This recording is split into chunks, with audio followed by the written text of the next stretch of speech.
how to add agent on Zendesk. Hey guys, in today's video, I'm going to show you how to add an agent on Zendesk.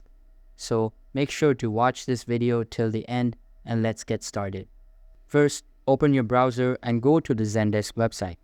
Click on the sign in button at the top right. Enter your email and password, then click sign in again. Now once you're inside your dashboard, click on the product icon in the top right corner. From the drop-down, choose Admin Center. Inside the Admin Center, look for the People section on the left panel and click on it. Next, click on Team Members. Now click on Add Team Member at the top right. A form will appear. Enter the name and email of the agent you want to add. Click Next to continue. Now select the role for the new member. Choose Agent if you're just adding regular support staff. Finally, click Save and you're done. The agent will receive an email invite and can set up their Zendesk account from there. That's all for the video.